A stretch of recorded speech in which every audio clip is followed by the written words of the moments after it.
Sexual abuse against men remains one of the most overlooked public health and sexual health issues worldwide. Many male survivors, particularly within Black and African communities, face a lot of stigma, shame, and cultural barriers.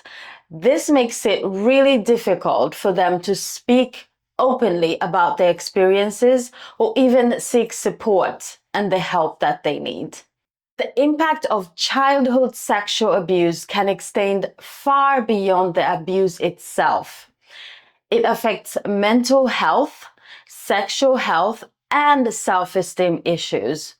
It also affects relationships, trust, and overall well-being throughout adulthood. My guest today is going to share his journey as a survivor of sexual abuse, revealing how years of trauma influenced his view of himself, his relationships with men and women, and also his path towards healing himself. He will also discuss the importance of therapy, breaking the silence around male sexual abuse, and creating safe spaces where men can seek help without fear of being judged. As a single father himself, raising 3 boys, he reflects on how his experience has really shaped his parenting skills and also his protectiveness, his protective instincts, and the lesson he teaches his sons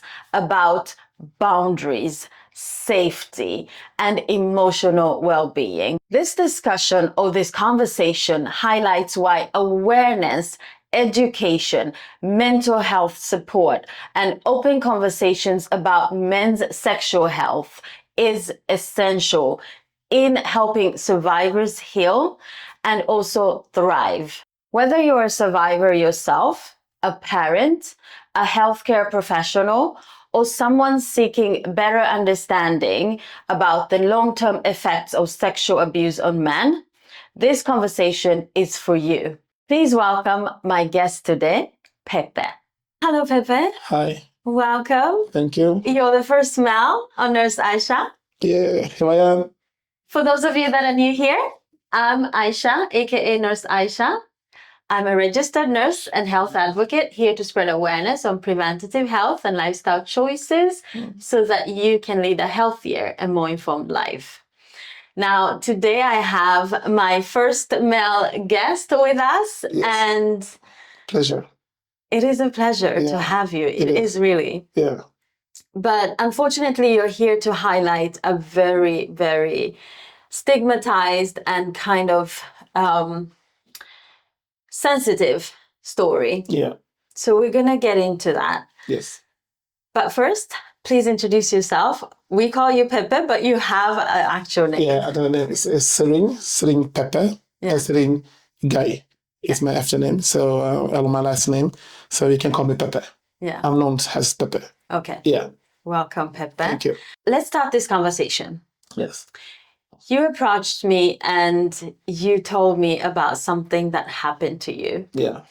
And from what I understand, Yeah. you were sexually abused Yes. as a child, Yes. as a boy child. Tell us. Young age. Yes. It started when I was between 9 to 15 years old. And the only thing I can say, it was tough. Between 9 to 15 is a really, really sensitive year. Age. Yeah. So for me, it's like I didn't know what was happening. For me, it was like I was struggling both with my body and and things happening to my body, and I was struggling with being a young boy in in the society. In the early 90s, it wasn't easy. In Sweden. In Sweden, to just fit in. So, and then being used by a grown-up man, family member, so it was really tough for me. So, yeah. So you are an adolescent, you are struggling with your body image, everything. self-esteem, and then this happens. You're also an immigrant Yes. in the country. Yeah. Did you know the language? could you? I mean, I did know the language, but it wasn't perfect. So, you know, it wasn't the best. But as the years went by, it was just easy. But the thing is, even though I didn't know the language, I had my birth language, you know, which is Wolof. I could speak to grown-up people about it, huh? But I didn't have that around me. So it wasn't.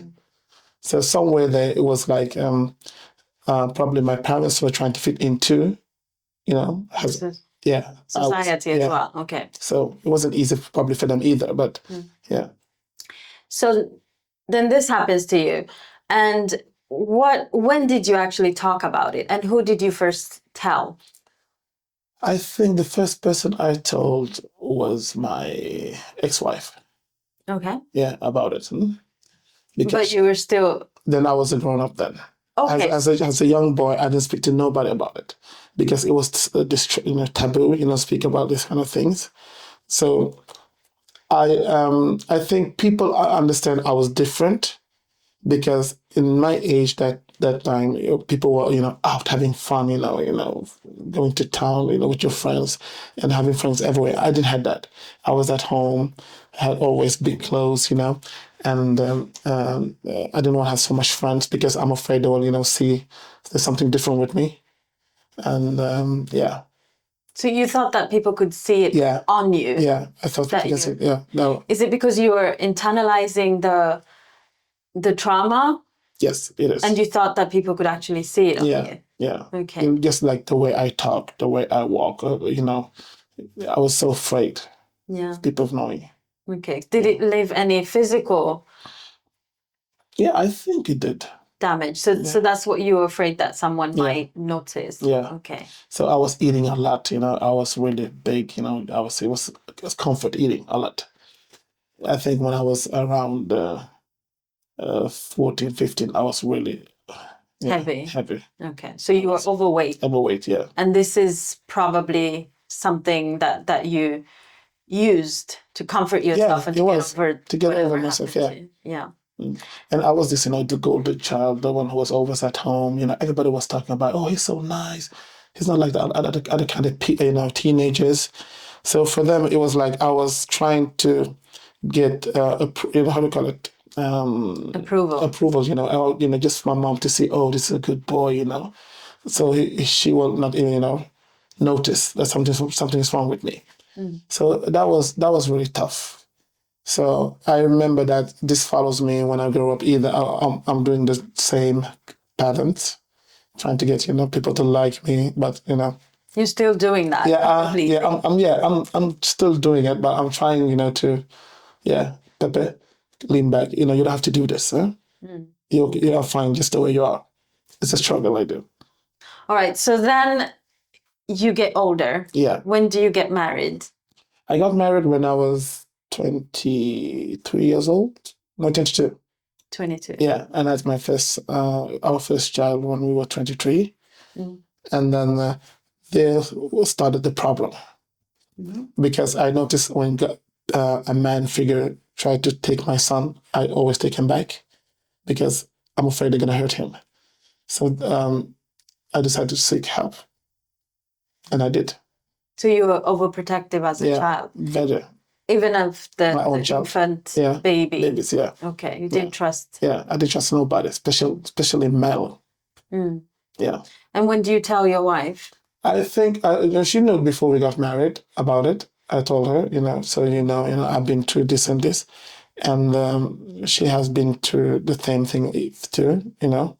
So we kind of, you know, comfort each other. We was talking a lot about, you know, the things we went through. So she was like my best friend in a way, still is. And the thing is, it really helped me to speak about it slowly. It's not, you know, she didn't judge me. She even though she knows about it, we got married anyway. That means she loves me the way I am. Yeah.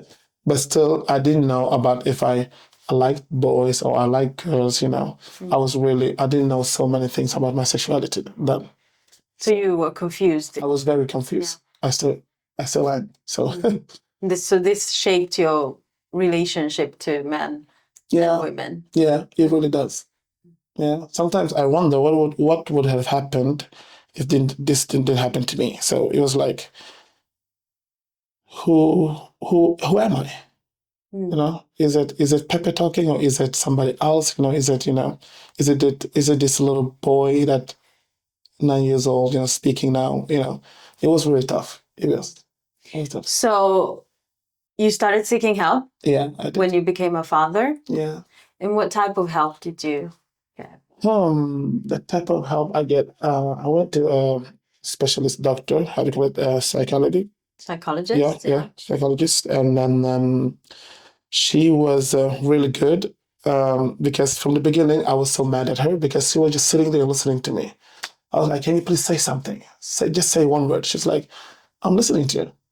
And then after like 2 or 3 in a session, I was started crying, and then she said, you see, it's good for you to just take it out. It's very important. So after that, she advised me to go to the police about it. So I went to the police and then made a complaint.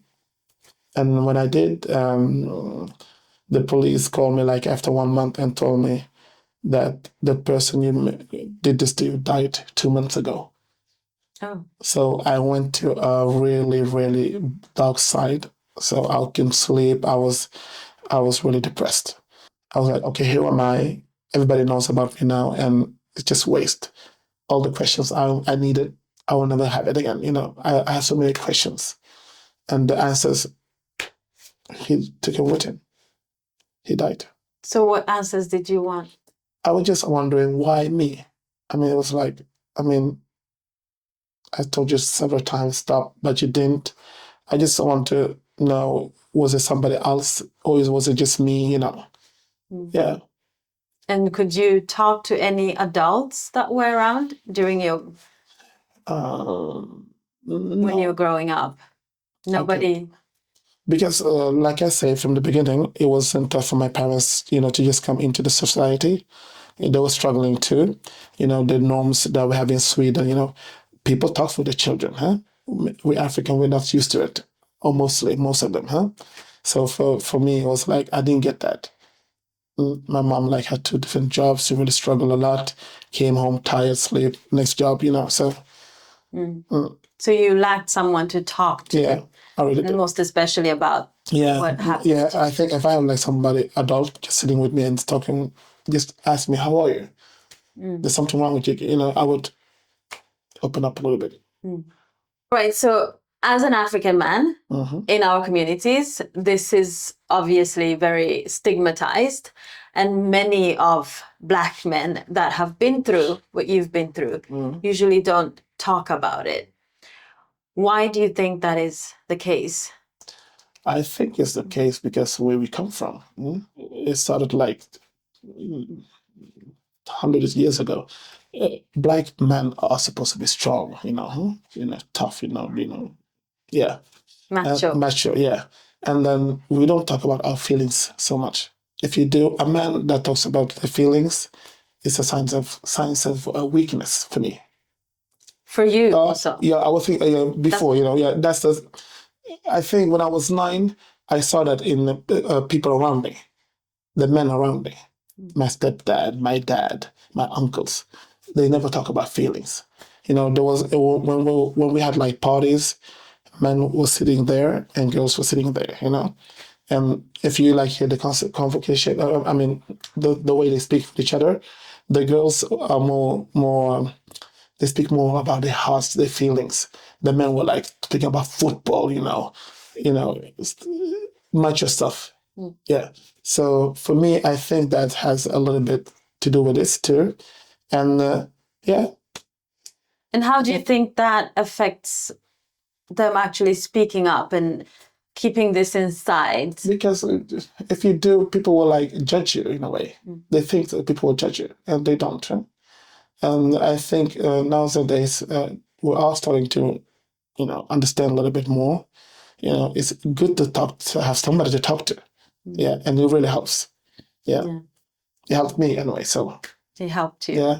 So when you sat there with your therapist, you were looking for a reaction. Yeah. What type of reaction? Was it anger that you wanted? Was it did you want her to feel sorry for you, or what is it that you wanted? I just wanted, it was like speaking to my mom, you know, it was like, I just wanted her to say, it's going to be okay. I'm here for you. But I think she wanted more out of this, you know. The therapist. The therapist, yeah. So for me, it was like, she was just listening to me. She, you know, the power of just being quiet and listen is really powerful. So I think that's the best medicine she gave me that day. So just listen. You wanted her to react as a mother. As the mother, yeah. Did you ever speak to this to your own mother? I tried, but it wasn't that good. Yeah, she didn't. The reaction I got from my mom was really negative, and for me, I'm not, you know, protecting her in a way, but I think she was just protecting herself as a mom. You always want to do the best thing for your child, right? It's like me, if my son comes to me and says, "Oh, Dad, you were like this," I was like, I did my best. And for me, I felt like my mom was trying to protect herself instead of like, she didn't have the tools to say, "Babe, I'm here for you. Can I help you?" Because I think she didn't get that from her parents too. So how can you help somebody when you can't, you know? When you were never helped yourself. As a child. So you feel like it was a chain reaction? Yeah, it was. Yeah. So I was angry though, but as the years went by, it was easier. I understand when I was parents myself and I have my own kids. So I was like, okay, she didn't mean, you know, anything bad about it. It was just, how do you call it? Just a reaction she had. Yeah. She was probably shocked. You feel like she felt as though she didn't protect you? Yeah. And in a way, pushing me, make her feel a little bit better. Oh, it's not true. No. Oh, so, she denied it? Yeah, she denied it. She did. And did anybody believe you? Did you talk to anybody that... My cousin believed me. I have a cousin who believed me. She went through the same thing with the same man. Yeah, so she believed me a lot, and it was nice. But even though she believed me, we both needed somebody grown up to believe us. So it doesn't matter, you know. So it was like, in a way, we know that we can never change the way they think because the mentality they have. And these are the my mom, even my mom, you know, just believe us, you know, when we say this guy did this to us. But we just want them to just hear us and listen to us. And I feel like that will never happen. Yeah, it will never happen. Pepe, how do you feel like the abuse affected your relationships with women, or your relationships being an adult and going into an adult relationship with your wife then? So, you know, we are separated a long time ago, me and my wife. So, but I think it was really tough because I was struggling with myself a lot. So she can understand so much. So I think in a way she maybe thought maybe she's not enough for me, maybe, because I was always, you know, depressed. And that's a shame. That really, you know, I think that's the big part of our, we got divorced. That has something to do with it. But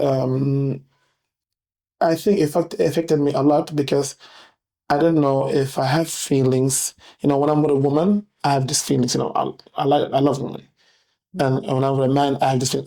You know.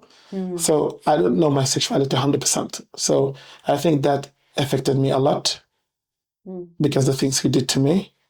So you feel like this affected sexuality, a lot. Not just relationships with women. Yeah, but just sexuality. And I don't know how I would be when a guy comes to me and say, "Oh, you look beautiful." I'm like, you know, it takes me back when I was 9.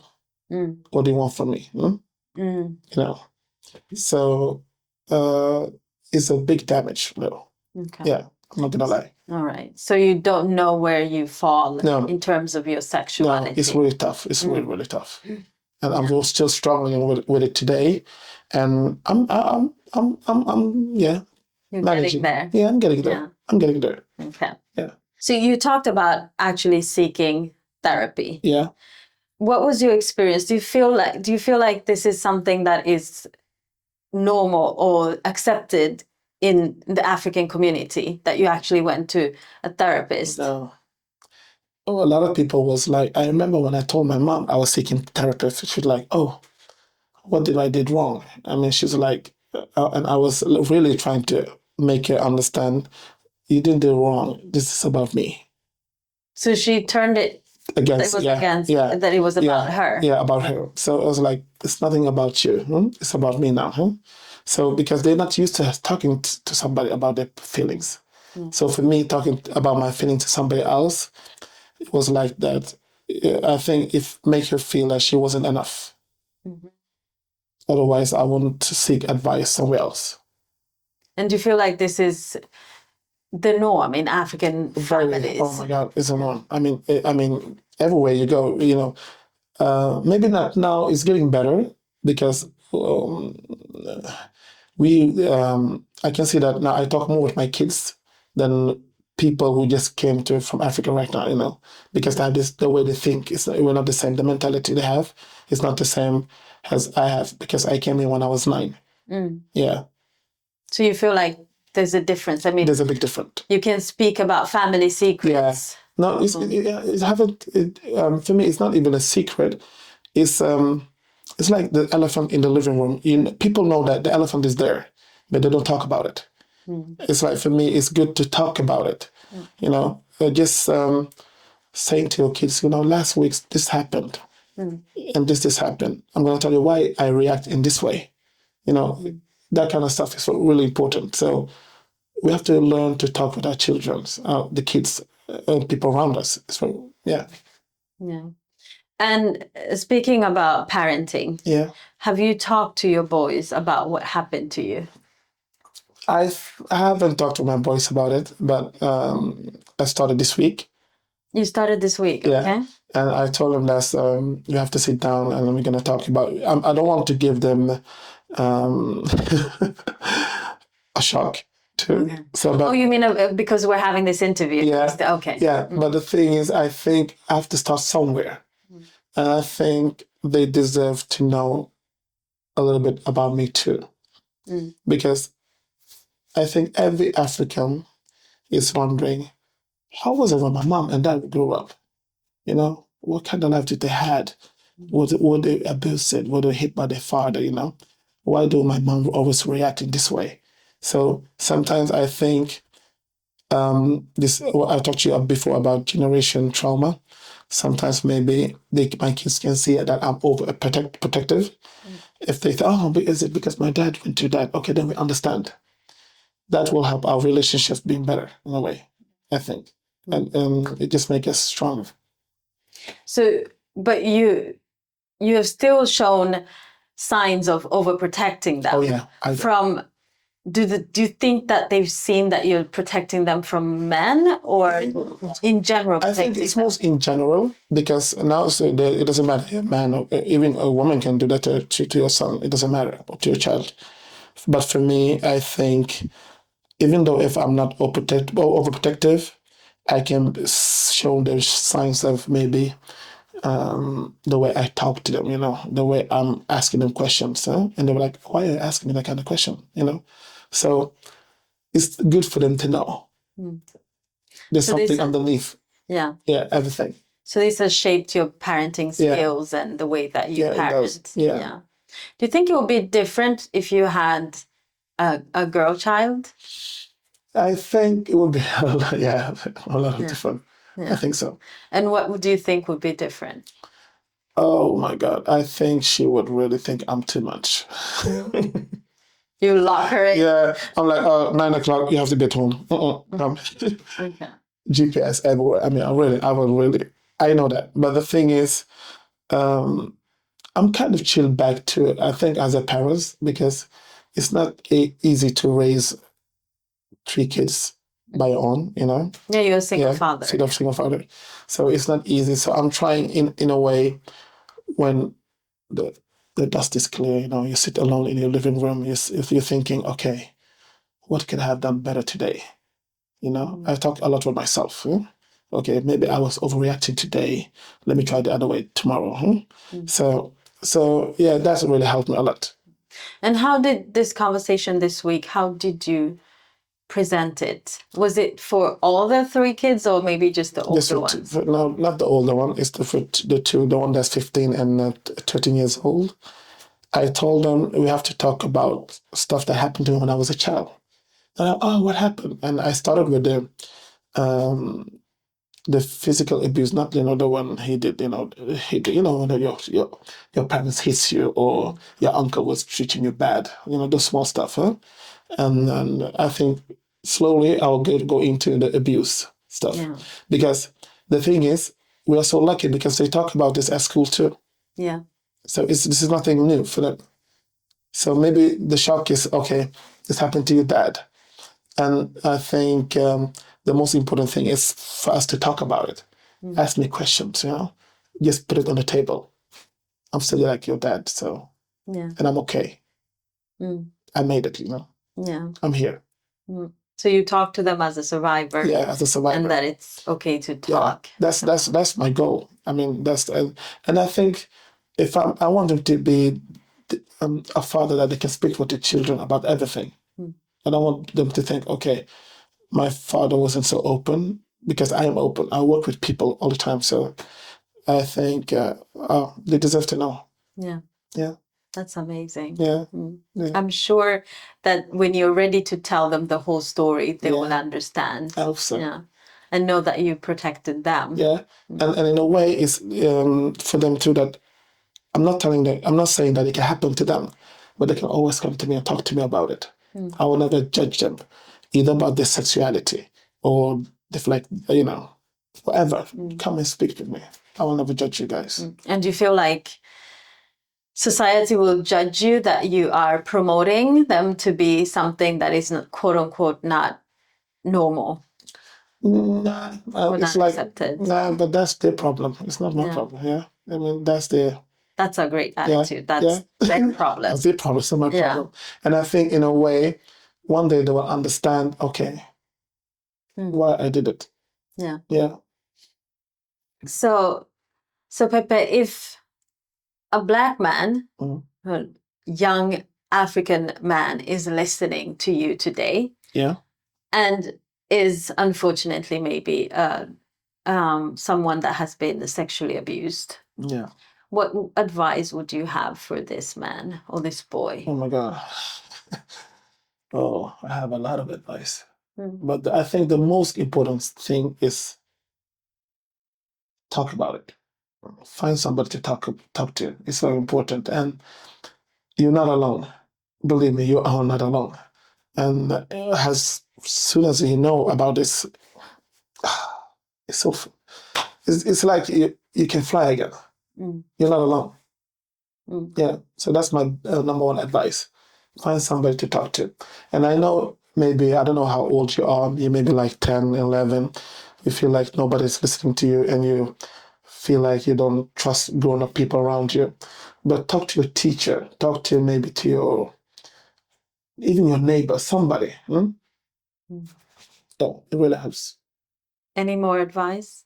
If it's an older man that has been already through this and is struggling to move forward. Yeah, that's my advice is it's never too late to talk about it. It's never too late. Better late than never. And I really, really, I listen to Maya Angelou a lot. I don't know if you know Maya Angelou. Yeah. And she really helped me and guided, showed me the way of thinking. And I think the power of word is important. Huh? Power of word. Yeah. So just find somebody to talk to. Like I said, it will help you a lot. Get it off your chest. Yeah, get off your chest. Huh? And it has nothing to do with your manhood or you're weak. No, it's the opposite. You're so strong. Yeah. Because really, you talked about that it's a weakness to actually. It is. To keep it, to be, to talk about your feelings. Yeah. But really, it's a strength to talk about. It is a strength. Yeah, it is. Yeah. And I know people around us, like African, we're not used to talk about our feelings, but it's about time we do. Yeah. It's about time. Yeah, we have to. And this is why I felt so strongly on inviting you here, because I feel it's time we talk about it. Yeah, we have to talk about it. Many of us know people that have been through this, but will definitely not talk about it. But what I want to ask you is, yes, speak up, but do we have the language for it? Does a 9-year-old boy, 9-year-old Pepe, does he have the words, the vernacular, or the specific words I think to describe what happened? No, it doesn't. But I think maybe as a 9 years old, as a 9 years old boy, it's not easy to put some stuff in words. It's not easy, I know. But I think we parents have to talk to our kids, and just 1 minute a day, just sit with your boy or with your daughter, and just ask him this question: "How are you?" Just sit there and just listen, and then just keep your eyes open, and believe me, you'll see that there's something that's not quite right. So what would you look for instance? As a parent, I talk to my kids a lot. I do. Like I told you, we talk about everything. Yeah, but still, there's some stuff we haven't talked about my path. But just friends, sexuality, using, stop my body, you cannot touch somebody's body parts, stuff like that. Talk to your kids, make them feel like if life is tough, you can always go to your parents. Because we're African, we have this, your children are supposed to listen to you, do this and do that. And that's not the way. I think we want to raise our children with authority and be very tough. I think that's a way of, we think that we're preparing them for the world, because the world is tough out there. But softness goes a long way. There is softness, really needed. You talked about something that they teach in schools, about their body. And is it okay to tell them, how quickly do we tell our children about their body parts? And it's different from kid to kid. It's never too early. As long as they start talking about it, just put it there and ask them questions. Because I've heard people being very critical when children actually see and discover their private parts. As Africans, we're so much, don't touch your stuff, don't do that. How should we tell our kids? We have to talk to them about everything. It's very important, because you are the closest. How do you call it? Either to talk to your parents. For me, it's easier than talk to some stranger. Because a dad, for example, sit with your son, and just tell him, it's okay sometimes to have these feelings. It's okay when you wake up in the morning, something happens to your body. That's shapes up. You how do you call it? You are creating a bond with your son. You're teaching me it's okay. Instead of going out there, and using it in the other way, that's not good. And then because I know people that have teenage sons that they're not ready to have the conversation. They're like, no, he's still a child. He doesn't know anything about that. I'm like, really? Do you remember yourself at that age? They know. So at 15, they should start. It's like at home. Even earlier. Yeah, earlier. It's like at home, you have one bathroom, sometimes boys are in the bathroom a long time ago, for like 1 hour. You're like, what's happening in there? Just give them a little bit of space. And then after talk to them, people use words. Use words. Yeah.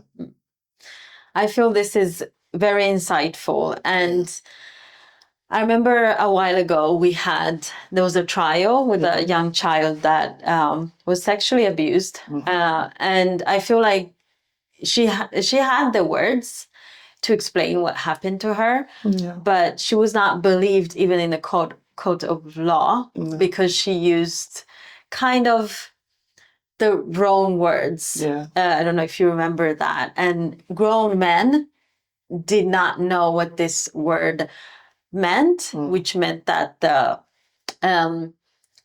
accused man or the perpetrator went free because the word was not known in the court of law. So your advice is to use the correct words Yeah. for the correct body parts, It's very important. because that can help. Yeah, because if in our country or in Africa, it's a taboo to talk about body parts. You know, you don't talk about it. Private Private parts, yeah.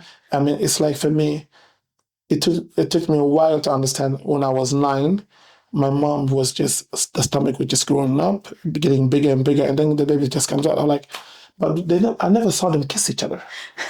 I mean, like, my mom never said, my dad never told my mom, I love you. I mean, where does this come from? But did you know that you had to kiss for the belly to grow? I didn't know. I didn't know what was happening in the room. It was like, I didn't know because nobody told me about this.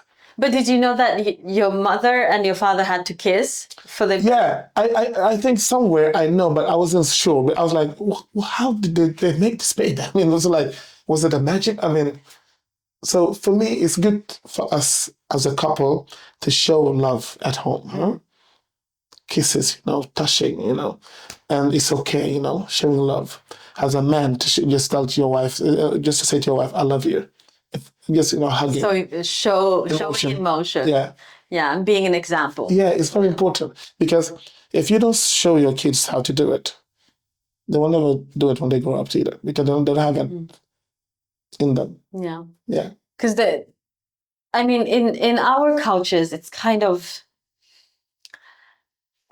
I mean, Yeah. I guess there's a way that you can do it that is not revealing too much for the kids, but just showing some type of attachment that you're attached to your wife, and showing them emotion, and showing them that it's okay to love. It's okay to love. Yeah. Because I remember when I was a kid, my dad was always in the couch. One couch is just for my dad. My mom was in the kitchen cooking food, and then comes and serves my dad. And when she comes in the living room again, she sits there, and my dad sits there. They were never like hand to hand, or even appreciate, thank you so much, oh baby, I love you. It's not, they need to see that. So if in your household this is allowed? Oh, it's allowed. Yeah. Okay. I love you is like a common word. Yeah. It doesn't matter. You can be angry at me, I can be angry at you, but I love you. And you tell this to your sons? Every day. Every day. That's amazing. Yeah, so sometimes like, oh, Dad, we know you love us. Come on, you don't have to say it, but I love you. Yeah. Yeah. So it's very important. That's amazing. And then sorry for you, it's very important to, as a grown-up man, to say, I've been wrong too, as a dad. You've been wrong. Yeah. To admit it to your kids. Sometimes I can say, okay, we're gonna do like this.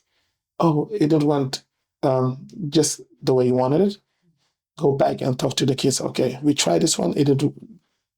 That was wrong too. So it's normal to be wrong. Yeah. So going back to the abuse, because now we spent a lot of time on advice and parenting. Yeah. But going back to your abuse as a child, we discussed something about you putting this all inside and not acknowledging it. But as you went to therapy and you actually did cognitive therapy behavior, there was something that clicked and you could remember details about. Yeah. Tell me more about that. That was the best thing I did. It was like 4 years ago. A friend of mine told me about this. So I went to a doctor. So I was waiting like 6 months to get me to the list.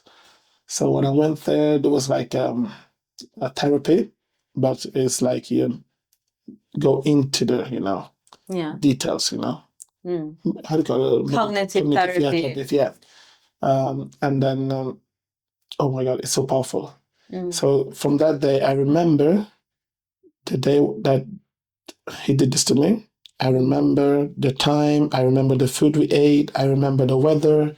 I remember the clothes I had. I always put it, somewhere in my back of my mind. So I would advise people to seek help. I mean, it really helped me a lot. Yeah. Yeah.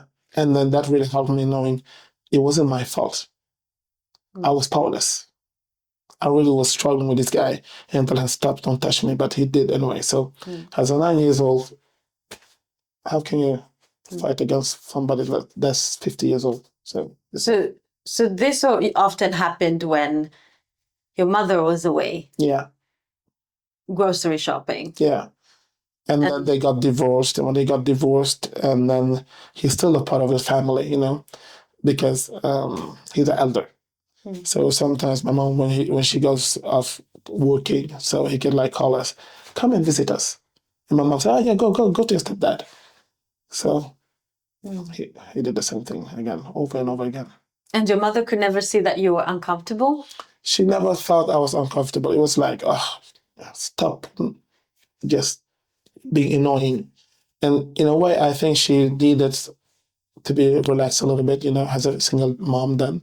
She needed somebody to help her a lot. Yeah. With the kid, with me and my sister. So, but yeah, it wasn't so helpful. No. And did you ever say, Mom, I don't want to go there? I tried to say that once to her. And I can remember this. There was one Friday evening, and my mom was supposed to work at weekend shift. And she needed somebody to sit with us, kids, me and my sister. So he called me and told me, can I speak to your mom? I said, okay. I gave my mom the phone. And then he told my mom, oh, I can take care of the kids this weekend, if it's okay for you. So my mom was like, oh, I'm so happy. Thank you so much. And I was like, no, I don't want to go. And he heard that through the phone. So he told my mom, give me Pepe so I can talk to him. And he told me on the phone, if you don't come, I'm going to tell your mom everything that's happening between you and me. And I was like, okay, I'm coming. No problem. I'll come. No problem. So he was manipulative. How to call it? Yeah, that's right. So he was really, he knew exactly what to do. And he blamed you? He blamed me a lot. And in a way, I blame myself too, because he gave me gifts. He gives me money. So I always have money in my pocket, you know. So I was like a part of it, you know. His grooming. Yeah. So it was really tough for me. So then he blames it on you. Yeah. And now you feel like... I blamed myself too until like I was grown up adult. I was like, it wasn't my fault. And I guess that's what therapy also helped you come in terms with. Yeah. It really helped me a lot.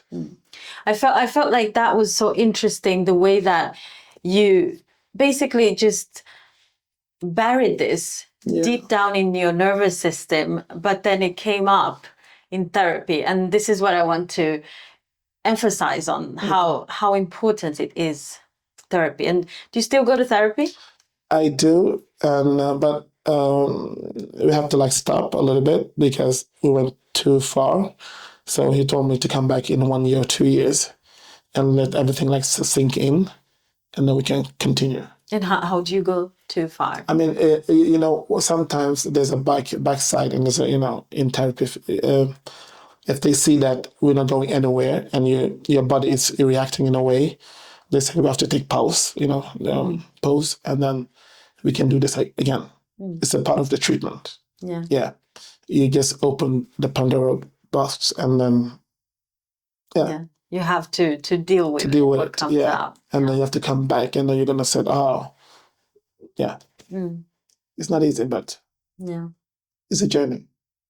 It is. It is. Yeah. But I guess it's a healing journey. It's a healing journey, yeah. Getting to know yourself. I mean, that's the best thing I've ever done in my life, I think. And it's, as I told you guys, go and talk to somebody.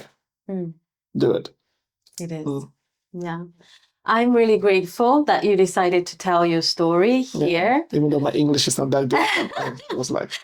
No, it's completely fine. I'm sure that everybody understood what you were saying. And obviously, if not, we'll put subtitles. Yeah. That is common. Yeah. But I'm so grateful that you chose to speak up and to do it here on my platform. Thank you. And I'm quite sure that you will help somebody else to speak up. I hope so too. And to also be the first male guest on my channel. Yeah.